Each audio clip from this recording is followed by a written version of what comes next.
Instagram as well, so it'll take a couple of moments. Oh shoot, oh no, here it is. Thought I screwed something up. No, we're good. Just gotta. Well, I could go by DJ. Just so you know, I did not go by DJ, but I could have if I wanted to. What's your middle name? Joan. Oh, They there you called go. me Danny Joe growing up, so I put it like in. it. Danny, that's very Southern. I love it. It's about as Southern as it gets. I love it. Right. All right, here we go.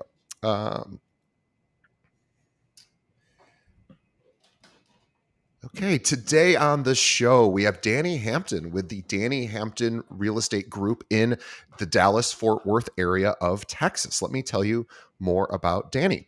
Now, at just 33 years old, Dani Hampton's journey began 11 years ago when she bought her first home at the age of 19. Amazing. Inspired by the experience of selling that home, she dove headfirst into the real estate industry, obtaining her license at the young age of 22. In just 4 years, she launched her own brand with only herself and a transaction coordinator. And despite the challenges of being a new mom, Dani closed an impressive 52 homes and laid the foundation for her own real estate team. 5 years ago, Dani convinced her husband to leave corporate America and join her in building their real estate empire. Now, with his IT experience, they revolutionized their systems, making them more efficient and effective. Fast forward to 2020, when Dani's team soared to new heights, closing 147 homes without relying upon paid leads or cold calls. Again, 147 closings without leads or cold calls. Her secret? Organic social media marketing and a unique approach to branding. Now, sporting her trademark ball cap and t-shirt, Dani stands out from the crowd, even wrapping, or she has her Jeep Wrangler wrapped with her own personal brand. I'd love to see that. You'll have to share that with me, and we'll share it with the audience. But anyway, I want everybody to follow Dani. 2 places. I want you to go to Instagram and follow her. We'll have a link to this in the show notes, and it's the Dani Hampton, Dani Hampton. We'll have a link, and also check out her website, which is soldbydhg.com. Soldbydhg.com. Dani, welcome to the show. Thank you, DJ.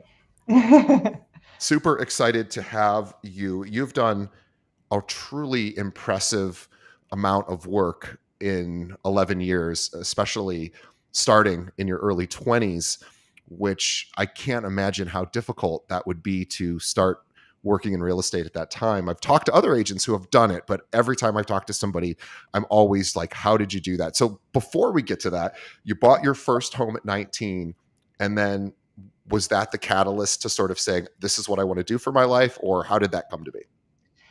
I think that it definitely helped because I was already in kind of like the real estate industry. I didn't see myself going into like realtor, but I was actually working in apartments. So when I was a leasing agent at an apartment complex, I kind of saw like, okay, well, if I'm I'm about to go into my 20s, where I'm already getting asked, like, am I going to college? What are you going to be a stay-at-home mom? Because I was already married. I got married at 18. Probably not going to highly recommend that, but I am still married to him, so I guess I should. But no, I feel like we really just had everything happen, obviously with a purpose and a plan, because I think us buying that first home, even though we made no money on it when we sold it 2 years later, it introduced us to the realtor who planted the seed in my head that said, maybe you should get your real estate license. Wow. And so at 22, you did that. And I'm sure all of us are thinking, well, what buyer or seller in their right mind is going to choose a 22-year-old? Now, obviously, you're not out there probably broadcasting, hey, I'm 22 and I'm a realtor. But at the same time, you are 20, or you were 22 and a realtor. So getting into leasing prior to that makes a lot of sense. I think that tends to be a little bit, I wouldn't say easier, but certainly more understandable that somebody at that age could help somebody with leasing. Obviously not as big of a commitment as buying or selling a home, but you are now a realtor at 22. So how did you start building your business? Did you go back to any of those people that you helped on the leasing side and said, hey, by the way, now we should talk about next steps in buying a home? Or did you have to start from scratch? It's a combination. I think that so what one thing I knew I needed to do was that I needed to join a real estate team because I knew that obviously where am I going to get my leads? And if I'm Yeah. not sitting in a place that has walk-ins, Right. then I'm essentially like, okay, where would leads come from? And then of course, just already like dipping my toes into that and knowing, okay, so what's a sphere of influence? How would I build that? And knowing my age in itself would be one of the biggest challenges because most of my sphere of influence, either, if they're the parents of the kids I grew up with, they're going to need to see me in my career and trust me before they would actually go into a professional setting. And then my friend group, right? Like half of them were still living at home. Sure. And or didn't have the money. So I knew that I needed to go to a real estate team that had an established business. Yeah. And that in itself is where a lot of my confidence got built up. And just being able to kind of like soak up that it's almost like you're borrowing confidence, right? If you're working in proximity with someone who has already an established business, I feel like the more I was able to hang around those agents, I was able to kind of soak up that confidence and be able to deliver that, which actually a lot of the times, not many people asked my age because they felt like I spoke with enough confidence and experience because I was borrowing that from other people. Yeah, the borrowing experience or borrowing language or borrowing sort of tips and strategies from their teammates or the team lead or just sort of soaking up. This is how people talk in this industry. Again, probably does solve a lot of those. Well, I'm only 22 because it doesn't come up if you're able to effectively provide value. I think so. And I also think too, getting married at 18 probably helped accelerate your maturity. I mean, it would just have to, I would assume, because you are now forced to live an interpersonal life with someone and be around them 24/7. Most, 18 to 22 year olds don't have that. Maybe they have roommates or maybe they're in college, but other than that, it is usually a pretty solo experience. So I suspect you're probably even your interpersonal skills, relating to others and being able to, you were living a real life by the age of 22, and Yes. had been for several years. Whereas the rest of us are like, all right, we just graduated college. What do we do now? Now what do I do? And how I, do I I? have I have to tell you, I think really because it's almost like I need to have a bio to my bio because I left my home at the age of 15. Wow. I met my husband at that same time. I quickly had to figure out what I needed to do for work, how I was going to finish school. I got my GED. Wow. There was a lot of things that kind of I feel like did catapult me into a older age. And I kind of tell my Sure. husband, I actually kind of feel like I adopt his age a little bit because he's 3 years older than me. So I think there's a lot of just like, yes, I had to grow up a little early. And so there was a lot of like, people would assume I was older because I was married. I did have a little bit more inner confidence because I do have at least the social skills, the life skills to be able to, get people to relate to me and, like me, know me, and trust me. Yeah, well, that's what it's all about. So you joined a team, which was, I think, really wise decision at that age, because again, your age is working, to some degree against you, because again, your friend group are, still living at home or renting, or certainly most of them aren't purchasing properties. And again, you're like, how am I going to actually build this business? Let's learn from people who have come before me.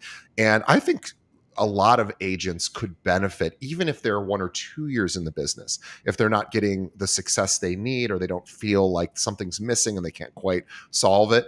That, I think, joining a team is not a terrible way to go for a few years and really sort of understanding, oh, this is how it's done. And then eventually, you can leave if you want to. But I do think it's an underutilized sort of thing. And I do encourage our listeners, if you feel that you could use a leg up and you're not really getting that one-on-one support or training from your firm, and not every brokerage provides that is a great idea to reach out to a team leader. uh, Yeah. I so I want to talk a little bit about, building a team, because not only were you part of a team, but then years later you built a team, and you are still building a team, and you're, consistently, constantly redefining it and figuring it out along the way, and adding people, and then people drop off, and then and I know how that works. Everybody who runs a team knows the how that is. But how did you go about deciding that you wanted to build one yourself? So I knew that I couldn't do it alone. So I mean, even with I think it helped a lot with me being on a real estate team to see how they operated. So let's just say I already saw the good, bad, and ugly of real estate teams. And then I decided, okay, I don't know if I had a big picture of what I wanted to build, which I would highly recommend that you start there. But in the moment, because I already had a referral system that was coming into my business, and because I was already balancing that parent life, I knew that I had to have somebody else that could at least answer my clients when they have questions, especially someone who would help me with paperwork, because, in probably every job now, they all give you personality assessments, but they of course did that in the beginning of my career, and I don't even think I needed an assessment to tell me I'm not great at paperwork. I'm definitely not the administrator. So I knew that I needed assistant help, but when I realized that I needed to have other agents on the team that I could leverage my listings and help bring more buyers in. And I was seeing how the opportunity could really present itself to where, hey, we build a brand and we can also have leads come into this brand and basically create that win-win, because I'm going to create I'll build all the tools and resources for you. I just need bodies Yeah. essentially that can, be there to service the clients. And I knew that was probably where the team started to kind of build, because my brand, everything I did for marketing, this is what I say I'll do. This is what I did right. And then this is what I did wrong.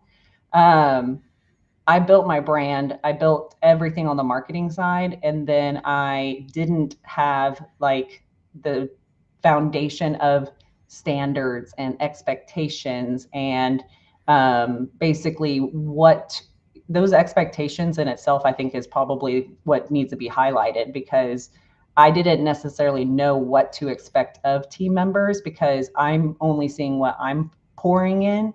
And when I realized that we didn't communicate what I expected on the other side, I think that's where people start getting that confusion of what does my team provide and what do I provide?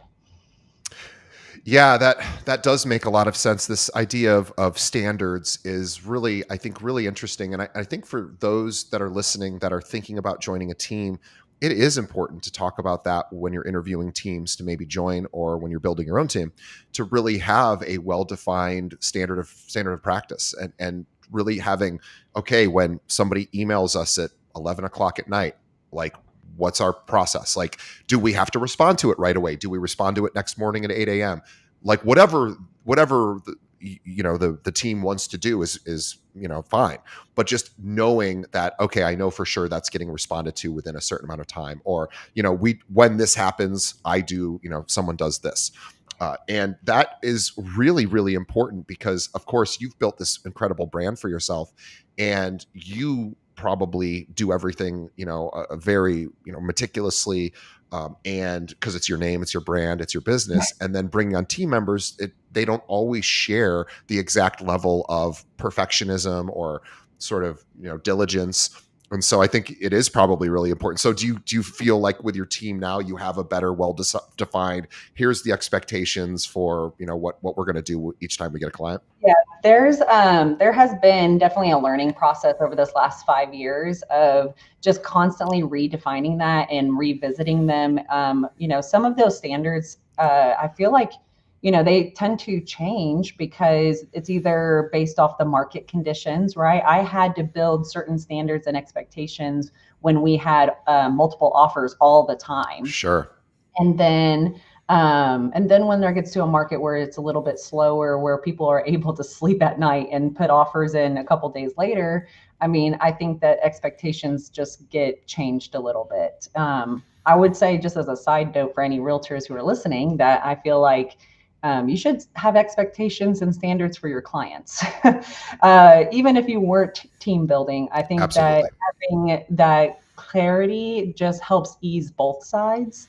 But as far as like for team members, I think that having those standards and expectations, I just feel like you have to kind of remind yourself like why you're in that position.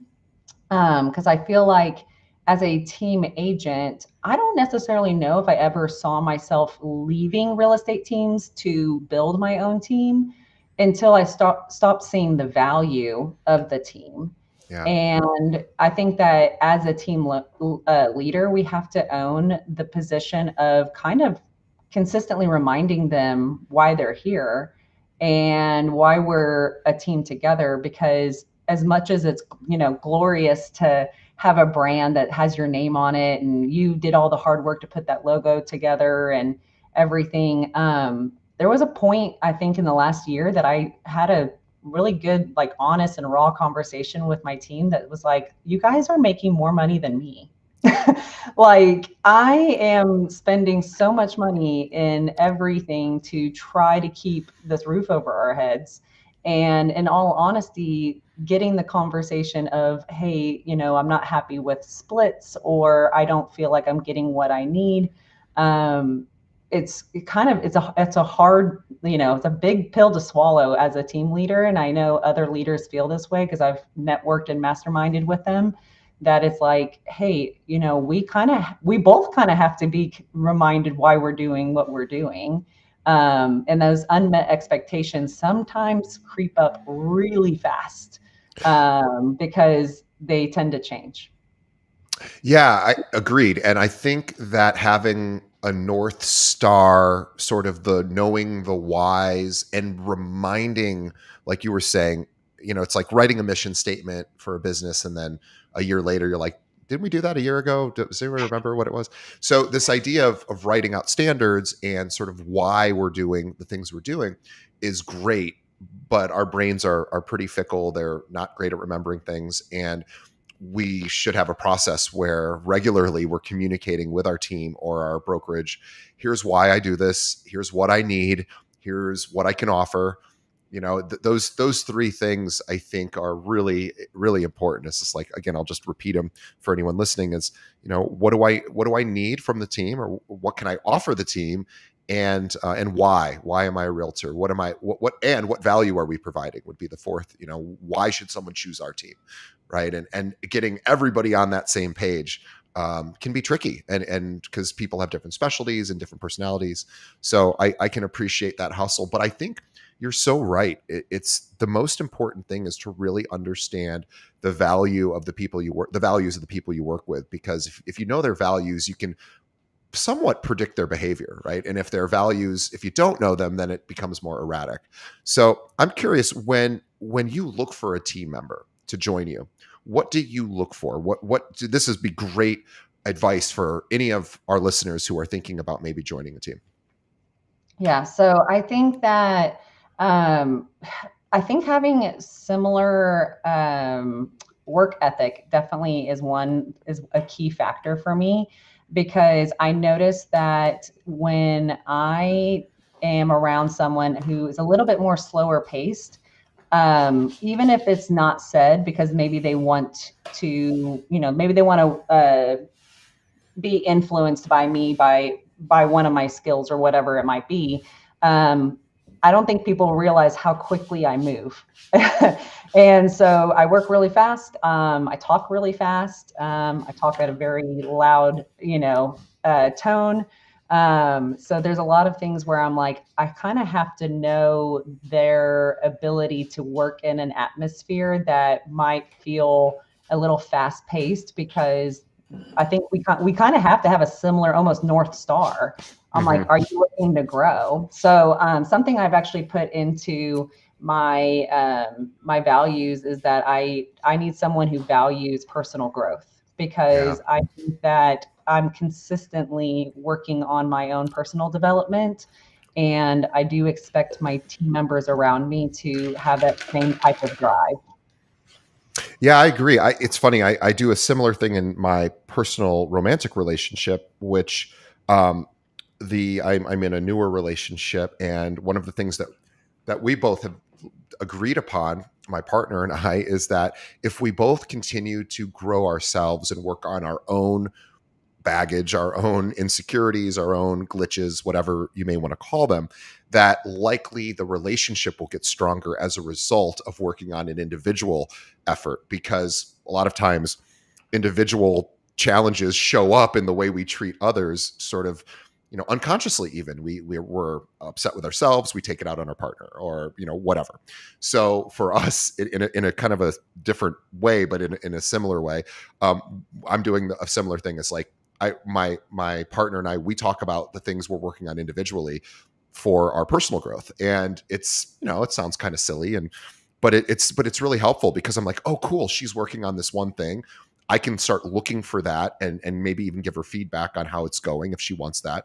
And then, we're just more in sync, more communication. So I firmly agree that, whether it's a team, we're doing this in our business too. We are all reading a book right now called The 21 Immutable Laws of Leadership, or something like that. Anyway, and we're all taking chapters, and every week we report on our chapter, and it's a personal growth kind of thing. And it helps. It helps. So I love that looking for that in a teammate. And also too, if you work on yourself, your business will get better, your relationships will get better, your health will get better. Everything improves because you're raising your own standards. Absolutely. I think it definitely creates some kind of balance. It gives you connection. And that's something too, where I feel like, as I honestly, becoming a team leader has been the biggest blessing in my life, because it really has set this higher level of accountability. And that higher level of accountability to me, because it's kind of like, I guess I also see that as parenting. When you're now responsible for another being, then all of a sudden you start kind of looking inward, going, oh, how am I showing up? And so then when you start that in business, I mean, it's a very uncomfortable feeling. But I was like, okay, I have to get up to the office at this time, because I need to really lead by example.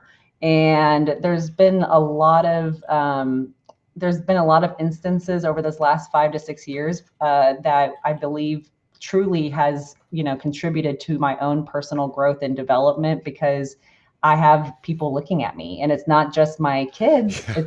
It's these grown adults, and shoot, some of them are even older than me, and it doesn't even matter, because there's a reason why we're working together. We want to improve some area of our life. Usually they're coming to me because they want to improve their professional and financial world. But I think that there's so much more to that. I think that's what brings you in the door. I think that what's has separated team members before has been the fact of, like, you know what, I'm really not willing to grow at that pace. And I have probably been on like a 10x journey for the last couple of years, because I've done so much inner work in the last 2 years that I feel like it's now going to the other side in the professional world, to where people are like, that's way too much. Because I've figured out a lot of stuff that I'm like, oh, okay, I'm going to show up different. I'm going to be different. But I also now have higher standards of the Yeah. people around me. And if you're not willing to make those changes to meet those standards, then, I mean, we're all going to be uncomfortable. Sure. Yeah, no, it is absolutely right. I mean, it sort of reminds me of that expression, and well, I'll have to ask the audience to take a little bit of a leap with me on this one, but it really has to do with, I always love this. I heard it from Brian Tracy. He used to say, prospecting solves all problems. And he wasn't necessarily speaking about real estate. But if we think about, like, why do people leave the industry? Lack of leads, lack of business is probably the reason, or burnout, I guess, maybe. But burnout, I see very rarely. I see a lot of people leaving for the reason of they aren't burnt out because they didn't have enough business. So prospecting, does kind of solve all problems related to business, as far as staying in business, because you could be the worst realtor in the world, but if you have leads, like, you're going to do okay. And of course, you don't want to be a terrible realtor, but you could be if you just had enough leads, and you could probably still exist. And so this idea of personal growth is kind of the same thing. It's just like you always, personal growth kind of solves all problems, because it'll sort of raise your standards, it raises your output, and it then encourages, or leading by example, shows other team members, here's where we're at now. And again, not all team members will always make that transition. And so certainly, teams can fluctuate over time as standards change. So I think that's a really, really wise thing. So we've really said a couple of things. Just look for teams that have well-defined standards of practice, have well-defined values, have some North Stars that they really live by and remind their teammates about. And then also, what we were just mentioning. So I think that's some great suggestions for team either leaders or people looking to join.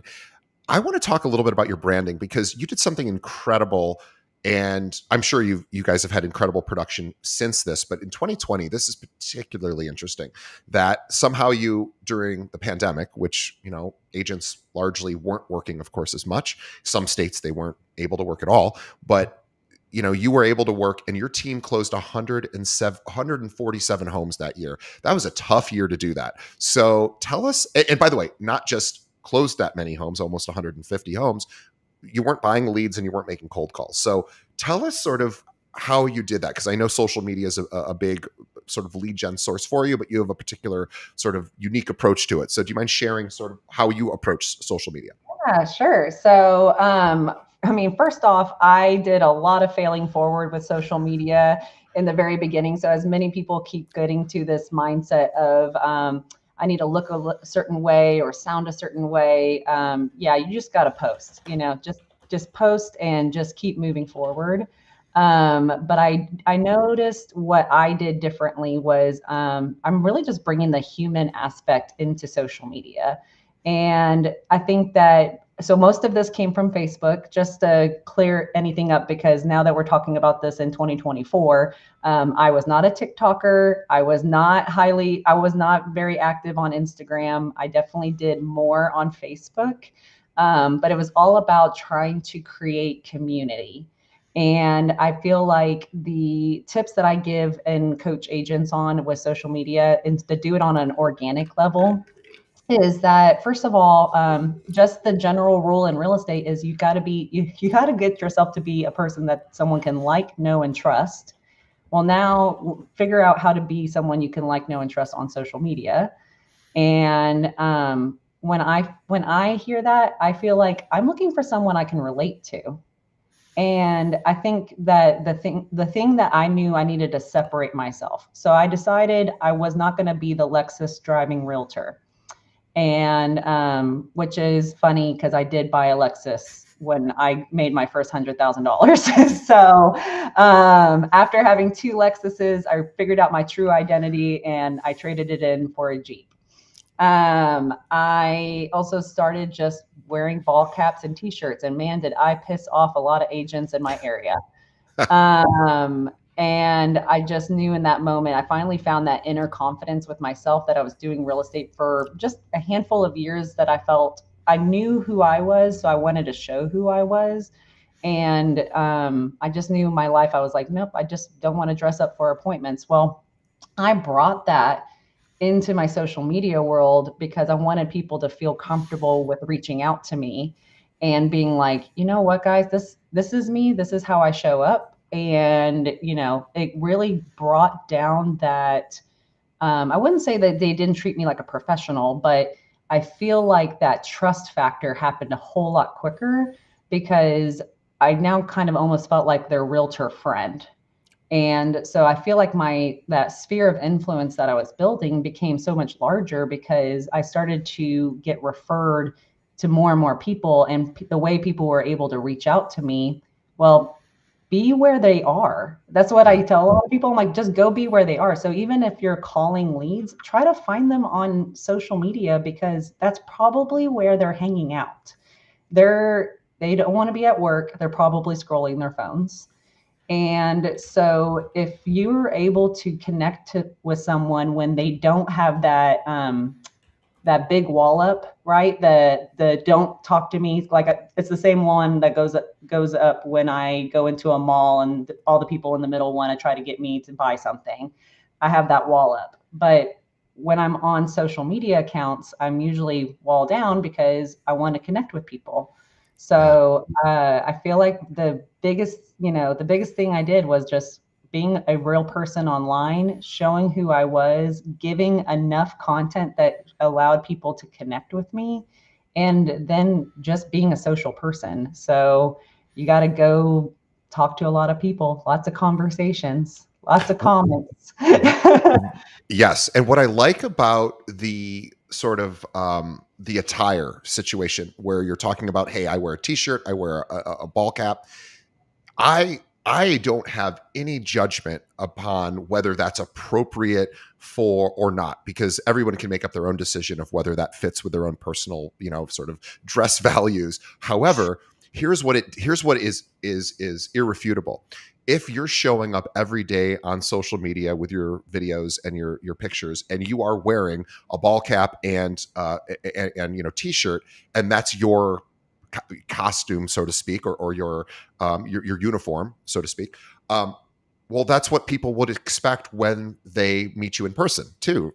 So it's not whether it's a good idea or bad idea for somebody to decide. Whatever someone's personal brand, style brand is, like, I don't think it matters. I just think choose something. It doesn't have to be you wear the same clothes every day, but have some sort of style. And then if you're providing value, it almost doesn't matter much what you're wearing. But this idea of having a brand, and also too, I think, Dani, I think you're doing yourself a huge service by dressing down. And I think that would probably fly in the face of a lot of people's sort of assumption that, well, maybe she's making it harder because she doesn't maybe dress as professional as other agents. Well, if we look at the results seem to suggest that nobody seemed to care, that at least in 2020, when he sold almost 150 homes. So the results speak for themselves. But here's where I think it does actually help you, because if they can see your results and see that you're a high producing team, and my brand is that I dress down, but it's not like you don't look sloppy. You're just wearing, Mhm. less business casual Casual. type of, Yeah. yeah. And in a weird way, when I see somebody who's at the top of their game or the top of that sort of industry dressing down, I'm like, oh, that person must really know a lot, because they're not trying to impress me with their. And I know that sounds silly, and I'm sure not everybody would have that reaction, but these are people who have been following you on social media. They already know what you dress like. They already know how you speak, what you're into. You talked about being authentic and honest. So you just show up in your regular uniform, and yeah, of course you would. Like, why it would probably be more unusual if you showed up in a really fancy dress, for example. They'd probably be like, I don't know this Dani, I know the other Dani. I think I actually got a few of those comments before. I might have like shown up after some kind of photo shoot that I did or something, and I did try to dress up, and then people would be like, "Who is this?" I think, just to really tag on to the being authentic and being honest, I mean, the more I showed up as myself and the more that I actually just talked work. So there's a lot of real estate agents, I feel like, that struggle with talking about real estate online. And it's either that they don't want to be too salesy. I get the word salesy a lot. And I'm like, if you don't want to be too salesy to the people who follow you, but I'm like, but that's who you want to hire you. There's been so many listing appointments that I've walked into that I never had to give a presentation to. They already hired me before I walked in the door. So to me, I'm like, because I've shared what I did. If I didn't tell basically the consumers I want to call me, I'm like, I'm constantly advertising. And yes, there is the atypical just sold, just listed types of posts, Sure. but that doesn't prove anything to me. So I'm like, to the news, like, so this is actually what I didn't know I was doing back in 2020 that I actually now have a strategy for. But it's just truly just going, people just need proof, and they also need something to connect with. Yeah. So it's super helpful when you're able to go, hey, I just helped someone who totally didn't feel ready to list their house We went through multiple stages to get their house ready to list. We did actually do some improvements to their house. I was able to help with that because I have the resources and the people to help them do those things so we can improve their value. Just seeing that type of actual proof and seeing where that person ended up, I feel like is that connector. Because I have actually a story of just someone who I didn't even know was following me. That was a sibling of one of my past clients. They've been watching all of even the talking stories, just me just getting online and talking. I apparently one day said something, and both the husband and wife called each other and they said, "Did you see Dani's recent thing?" And they called me up and they're like, "We're ready to move because of one thing I said." And I'm like, Amazing. you just gotta, it's almost like you just kind of gotta overshare. And if you're not proud of what you're sharing, then that's where you probably need to fix something. So it's that value piece. Yeah, boy, that it happens to me on the podcast occasionally. A smaller version of that, where because podcast listeners often are very passive. They're not necessarily, chatting or writing comments or leaving reviews. But I always love when someone goes, "You said this one thing," or but it's usually not me saying it; it's the guest saying it. But I heard this one really great thing from one of your guests, and you're right, and that's that it can be just that simple. And so when you think about content for social media, what kind of content are you putting out? And when I say that, I'm specifically asking personal content, private life, personal life content that you're willing to share, and business content. So how do you figure that out? So I guess I kind of feel like a lot of my audience possibly might relate to the things that I'm into or the things that I do every single day. And so if I'm just balancing life with my kids, they're ages 9 and 5. So the entertainment levels that I have to bring to these kids, because just so you know, they hate commercials. They have let me know this weekend that they cannot watch anything that has commercials because it's just the longest 3 minutes of their life. Yeah. But I think as far as I just kind of look at my life and I'm just like, what's something that someone can relate to? So personally in my life, every single day, I'm just like, what's something that they can relate to, and how can I share it? And so this could go from, I think of all different levels too. I think of like, what's the things that people aren't sharing, right? Like, what are challenges in life that maybe someone needs to see that someone like me, who people could think is, doing pretty well in life, that I'm struggling with. Sure. And so yeah, I tend to have vulnerable moments online. Love it. I try to hopefully lead it somewhere. It's not just the poor me post. It's more of a, hey, you know what? Life has challenges, and this is what I'm doing about it. Um, like even to the point of, I think actually after 2020, when I sold 147 homes, I didn't do anything for my self-care. I had no self-care regimen, no nothing. I was a workhorse. I didn't do anything to contribute to my marriage. I didn't do much to contribute to my parent life either. I was really just in survival mode. And everything since, I have been sharing online of figuring out that daily routine that fills my cup up before I fill anybody else's cups up. And definitely with my career now, I feel like there probably is a little less real estate and a little bit more personal life. But I think that's where, like I was sharing before, people want to connect with people. And then if you end up building that trust factor as a person in that person's world, then obviously, I start to sprinkle in the, houses we're selling or things that we're doing for clients. And then they're like, oh, and they're in real estate. Of course, I'm going to work with them. Yeah. Yeah, I love this idea. You mentioned sort of being so busy that other parts of your life, took a hit.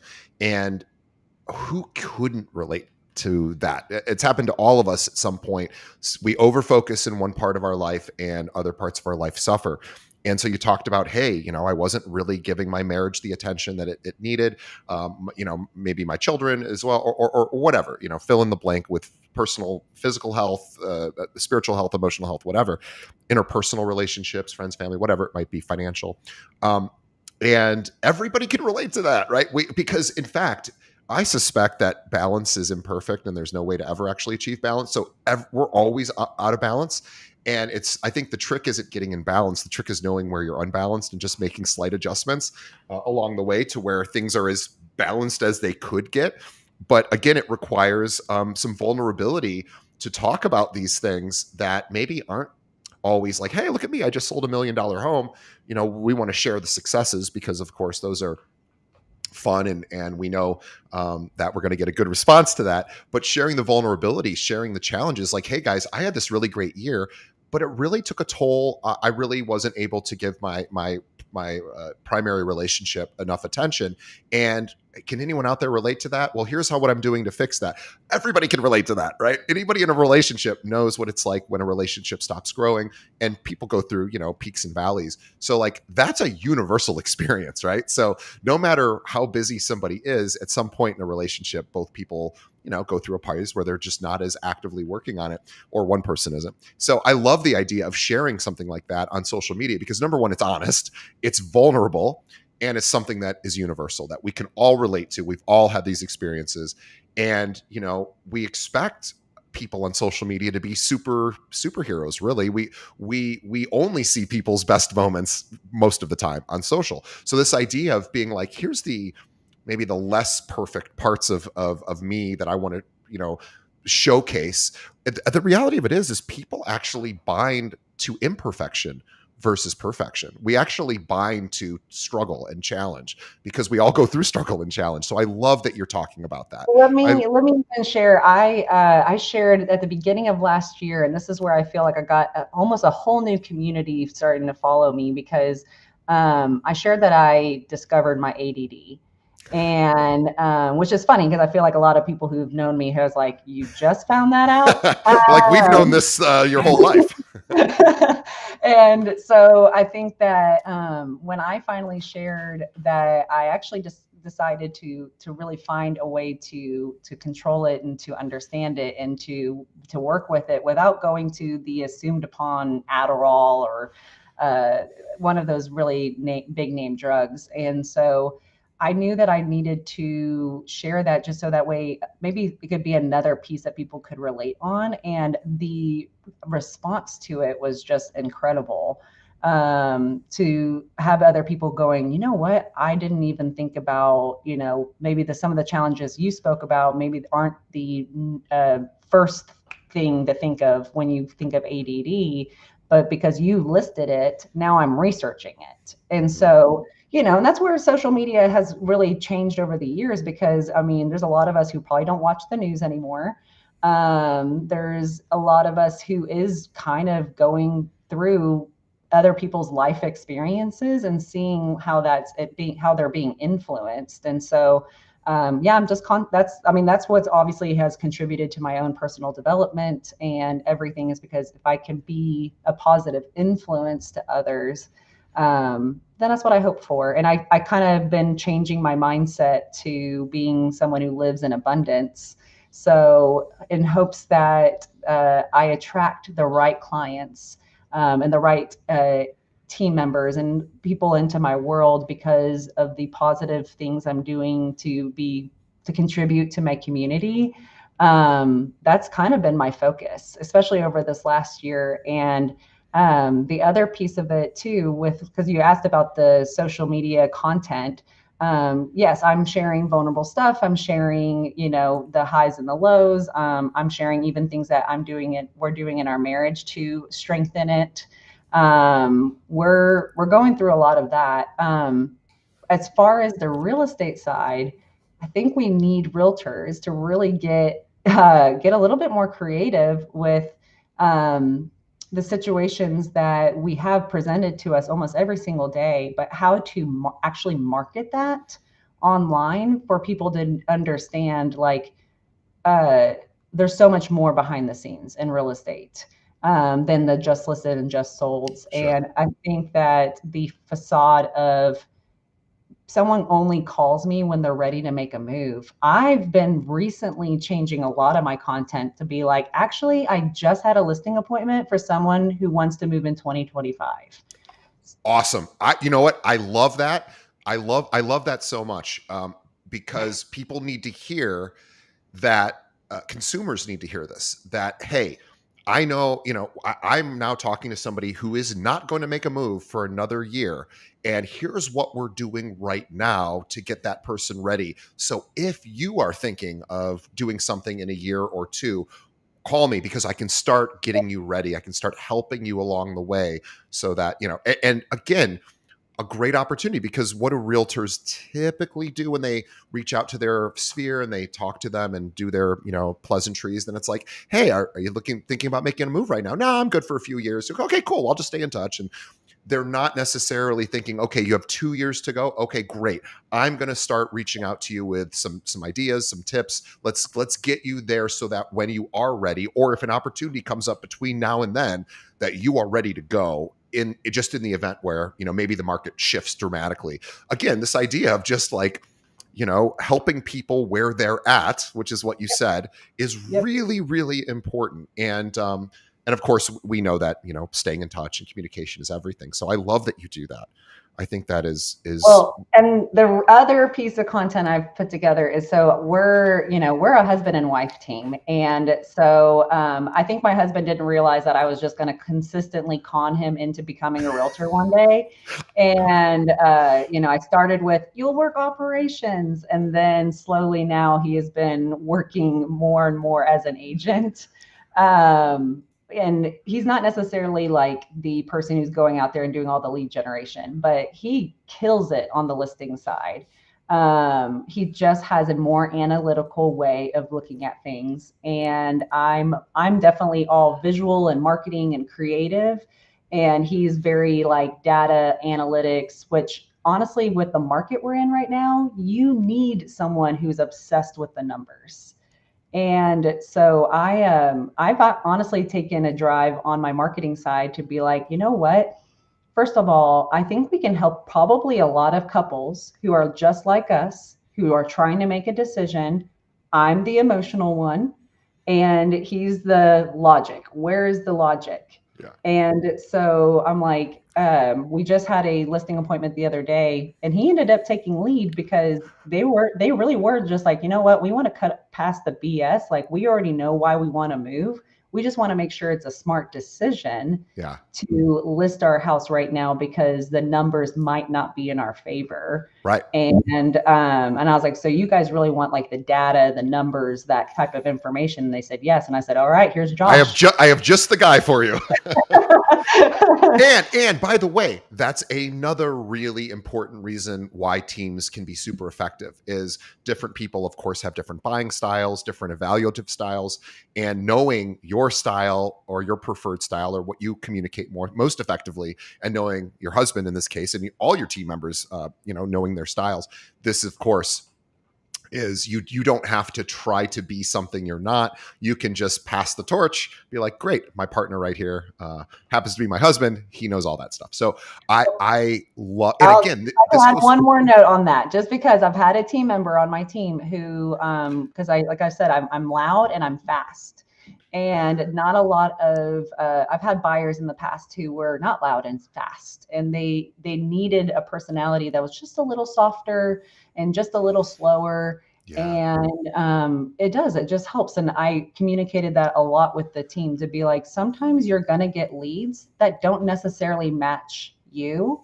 And unless you're able to have that emotional intelligence to adjust and match them, it is always in your best interest to pass that lead to an agent who is probably going to best service them. Mm-hmm. Because what you're doing is you're keeping yourself from other opportunities, because you're in constant adjustment mode. And I learned that through this 11 years, to be like, you know what, it's uncomfortable to adjust myself all the time. Yes. I'd rather just go figure out who I best work with, and then we'll just be able to have hopefully a team setting that allows everyone to be helped. And you just said something so wise, and I want to sort of throw this out there for our audience in case they didn't also have this thought, that if you are a solo agent, and most agents are individual practitioners, if you have a particular style of communication, maybe it's more of an emotional, interpersonal, like I can really, make people feel connected to me, or, and again, it's not an either or, for example, I'm better at analytics and I'm better at factual, logical sort of information, or, whatever it might be, whatever someone's, knowing your own personal style that works well for you is really important, because again, when you, as an individual agent, if you were to find somebody who isn't really going to understand the way you communicate, and maybe you don't have a husband who's in the business who has those traits, you should have some other agents that you can refer business to, saying, hey, I got the perfect person for you. I'm not the right person in this particular scenario, but my buddy or my friend or my colleague, so-and-so, they're going to be so much of a better fit. And then you maybe even consider teaming up with that person, more officially. But I think having those go-tos, and we all think about go-tos with respect to referrals in other states. Obviously, we have to have a go-to there, but having a go-to in your own local market, and I don't mean just somebody who works an area you don't work, somebody who works a client you don't really do well with. Because if your close ratio for these kind of clients is only 50%, but this other person has like a 90% close ratio, well, I would rather take 30% of the transaction, give it to somebody who's going to close it, and save myself the headache of trying to communicate in a style that really isn't me. Now, easier said than done, because we don't want to, of course, give up business. That's hard. That's not easy to do. But Dani will tell you, I'm speaking for her, but I'm sure she will say, one of the smartest things you can do is not work with clients who aren't a good fit, because they will sort of just wear you down and drag you down. And it's not even their fault necessarily. It's just not a good match. So have you had those experiences where you wished you would have, ended a relationship, a client relationship, maybe before the closing itself? Yep. I think that I mean, honestly, I think that 2020 experience, right? Like in that Yeah, moment, I felt like people were kind of coming in like floods.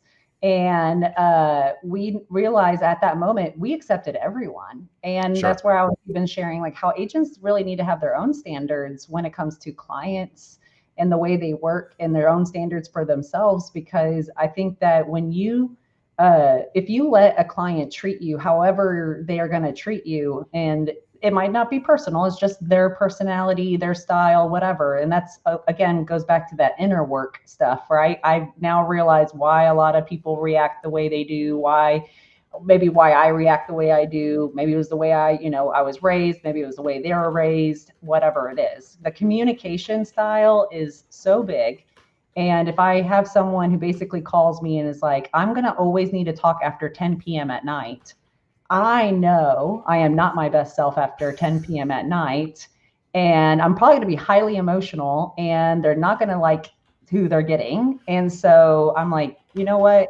Then we're not meant to be. I mean, and they might be like in a job that just because we did have a client who needed to talk to us at a very odd hour because of them being across the world. Sure. And that's okay. So if there's another agent out there that's a night owl who doesn't mind working in the middle of the night, then that might be their clientele. For me, I'm going to say, you know what? Leave me all the messages you want after 10 p.m. at night. I'm always going to return your messages at this time of day. And if that doesn't work, then let me find an agent that works best for you. So yeah, finding a lot of people who need to talk super late at night, I am not their girl.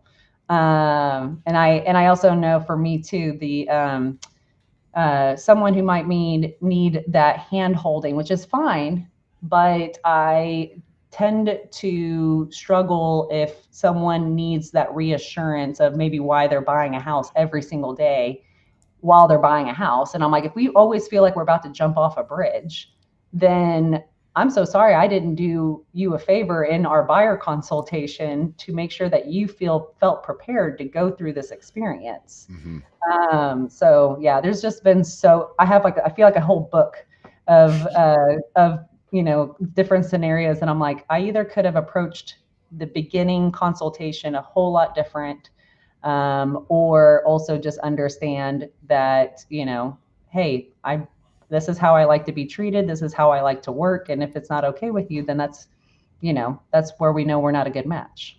You just said something really, really important that I think is probably one of the keys to your success, which is here's what you didn't say. Oh my God, I had this one client. They were the worst, and I just had to get rid of them. By the way, does everyone have clients like that in their experience? Of course they do. But Dani didn't say that. Here's what she said instead. And I think this is really important. She said, we had if I have a client who's every day going, gosh, I still don't know. Maybe I shouldn't.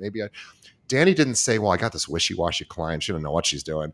She said, I didn't do a good job of, prepping this person or making sure that this person was ready.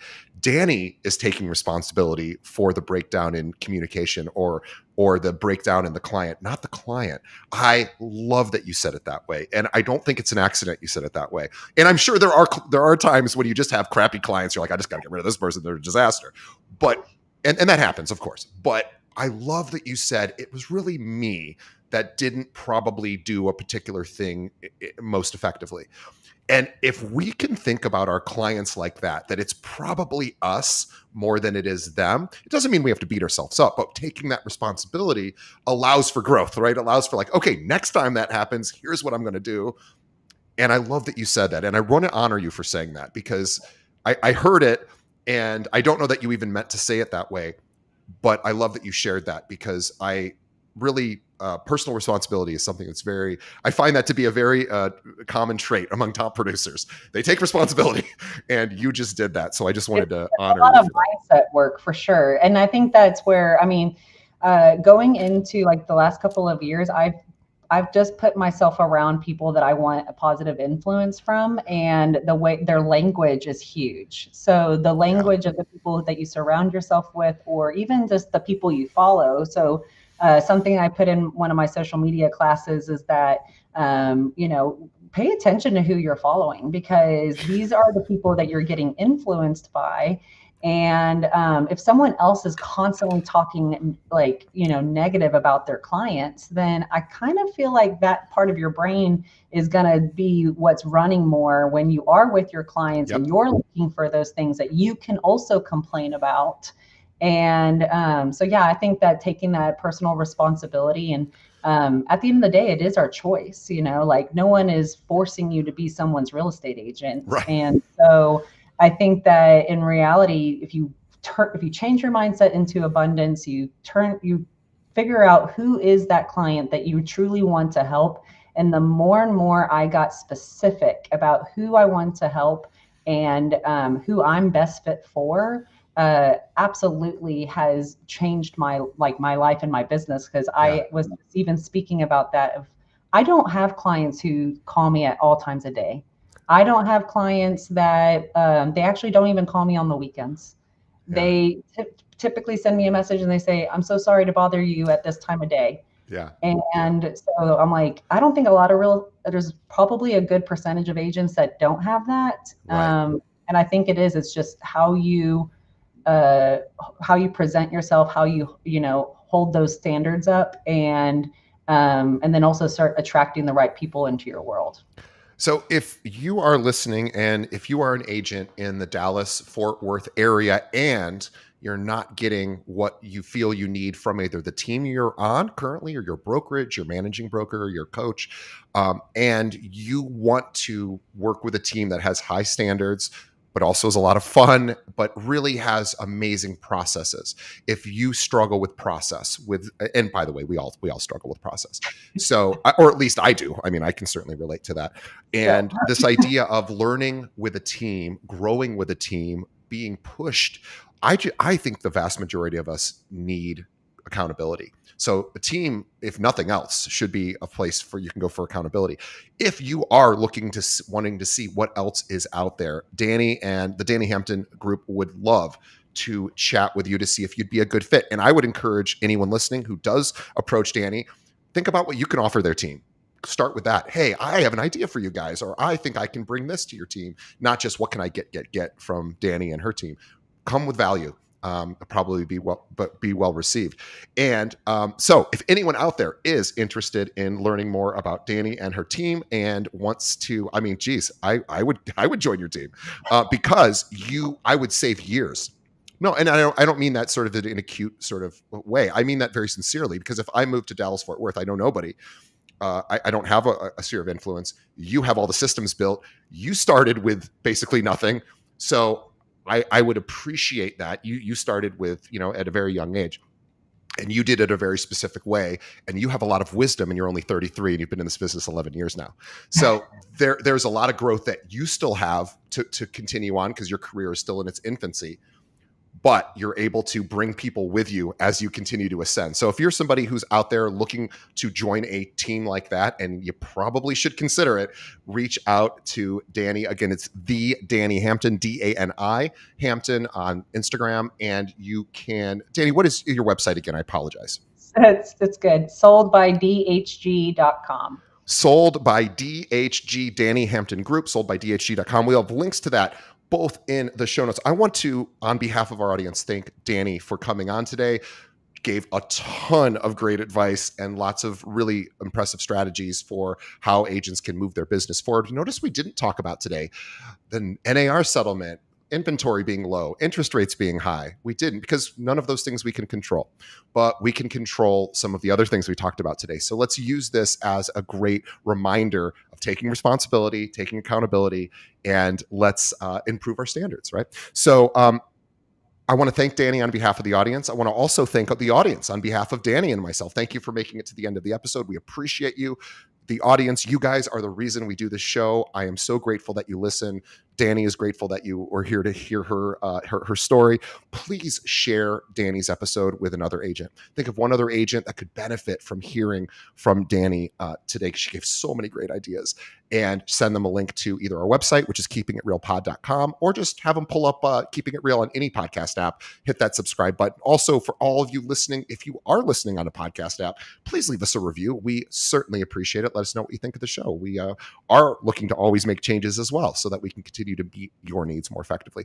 Dani, thank you so much. And we will see everybody on the next episode.